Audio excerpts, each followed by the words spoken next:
but really engaging that core, pulling the belly button into the spine, taking a big breath in, open through the chest. And then on the exhale, you're gonna roll out over your feet, coming to your hands and knees position. So this is called Durga Go, cat-cows. I'm sure you're familiar, spreading the fingers wide. Nice straight line from crown to hips to heels, or from crown to shoulders to hips. There we are. Inhaling, dropping the belly down, pulling the chest right between the shoulders, and exhaling, rolling up. Taking this on your own breath, just inhaling, coming into cow, and exhaling into cat. Again, you're using your core. You don't really feel like you are, but you are. So taking these as much as you need to, for however long, and then coming back to center. So from here, we're going to move to tiger. So from here, inhale, right knee into the body, exhale, kick it back. Toes face down, square the shoulders, square the hips. Long lines all the way from crown to shoulders to hips to heel. Stay here, looking down, finding your drishti, maybe engaging those abs, extending the left hand. Breathe, full big breath. Now if you wanted more, you can always reach back, find the foot, push the foot into the hand and coming up. But that's not necessary. This is good. This is a core strengthener in itself. But you can come up and then release. Then we move through. On the exhale, coming to the other side, inhaling, left knee in, exhaling, kicking it back, toes facing down, reestablish, pushing the ground away, pushing into the pads of the fingers, inhaling, right arm up. So strong in the core, strong in the breath, staying here, maybe finding the balance. Stay where you are and breathe. Then if you do take the full tiger position, coming back to the balance, exhale, shake it out. So that's a good core stabilizer posture.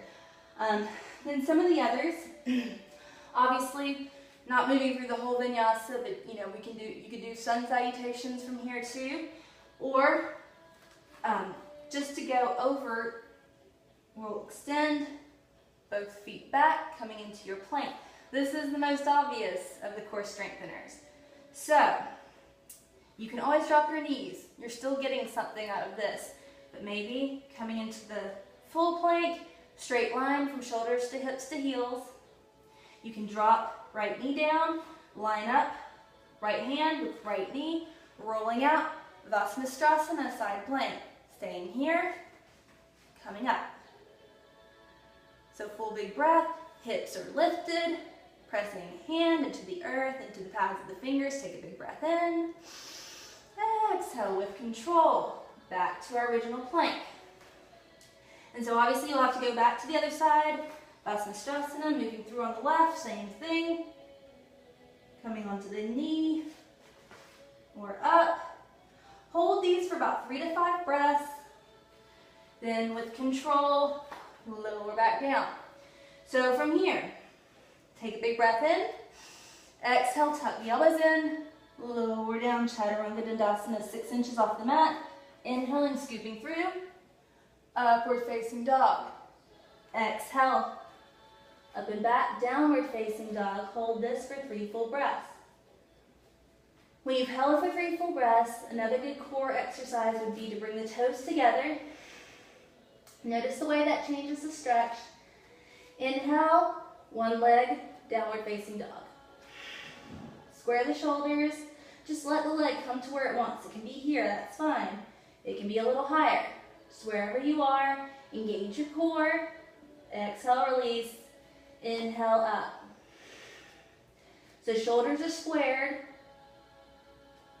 Ankle or heel aspires to the mat. Exhale, release. So like in downward dog, really pull that belly button into the spine. Press the pads of the fingers into the mat. Let the neck be nice and loose. Hips up and back, chest aspires towards the thighs. Take a big breath in. Exhale, knees to the mat, sits bones to heels, child's pose. Chest falls between the knees. Hold that for a few breaths. So using my cheat sheet, moving on. Some of the standing postures for the core.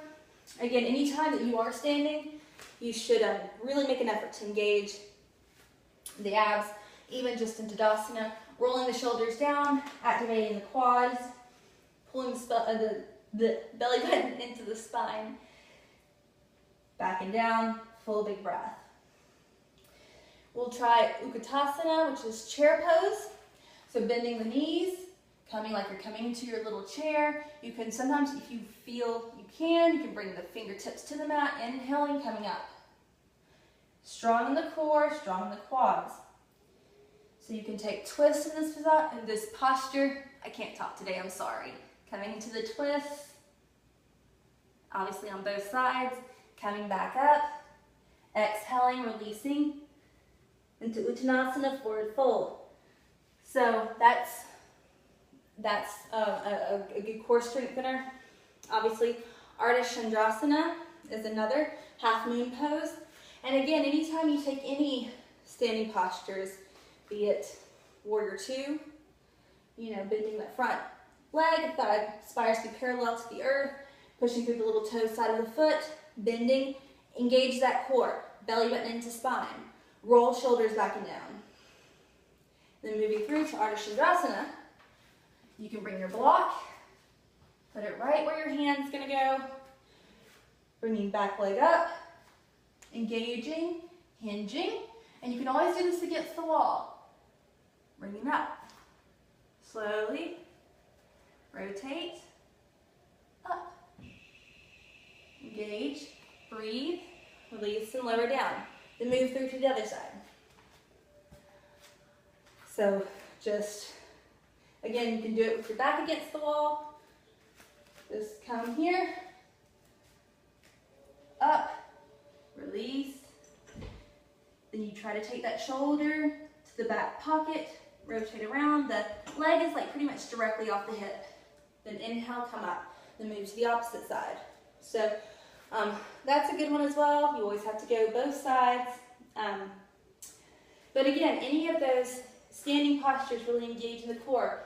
Warrior Three or Dagasana, Virabhadrasana 3. There's a couple of terms for this. Another core strengthener. One leg comes forward. Inhale, bring the knee up. Exhale, using your core, using your leg. Strong, straight lines. Big full breath.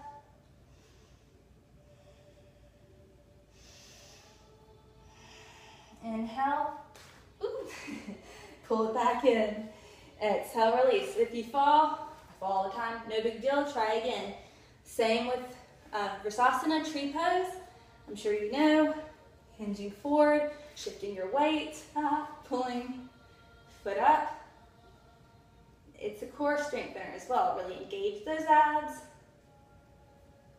And breathe. You can move through different postures or different arm positions. But the core is what keeps you straight and stable. And release, and then move through the other side. So those are some ideas.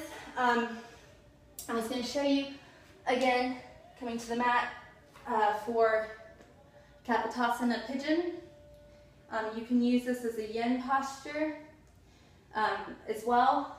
It's just kind of in a vinyasa. So from here, I like to come into it from down dog.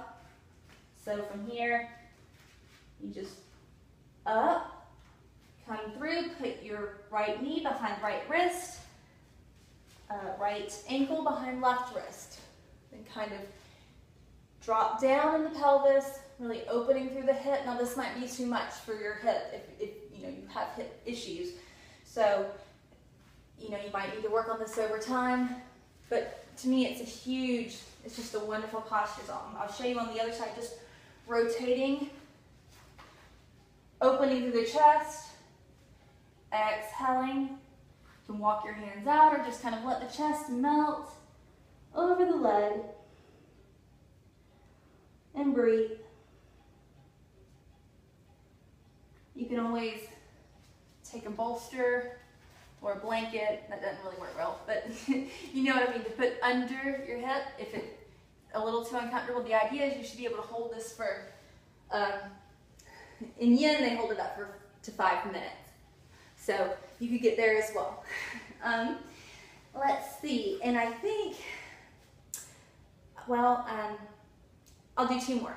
So shoelace in yin is just crossing the knees over like this. This is another good one for releasing tension in the hips and the back. You know, this might not be possible. If it's not, that's okay. You can just straighten one leg. The idea is to open through the hip, moving through both sides. If this is something that works for you, you can inhale, exhale, release over. Trying to aspire to hook the chin around the top knee. And the final one we'll do, what's that? Let's see. Oh, yes, the Sphinx. We've already moved through down dog on one, or upward facing dog, but Sphinx, extending into plank, exhale, lower down, all the way down, releasing to the floor. Bringing hands right in front of shoulders, grounding down in the pelvis, and breathe. And this is one that can be held for 5 minutes too, if this is comfortable. And the more you hold these, hopefully the better and more comfortable you become. You can always extend coming into seal, if that feels good, or if that's too much, you know, keep it low and breathe. So those are some ideas. And the last one I'll go over is my absolute favorite. It's another spinal twist, but this time with an extended leg. You can use your scarf or your strap. So again, engaging the core, coming all the way down. From here, looping your strap around your foot, inhaling, coming up. On the exhale, left arm, left hand to strap, right hand to mat. And on that exhale, just gently let it fall over. It's my favorite stretch. Just big full breath. Taking that into the hip.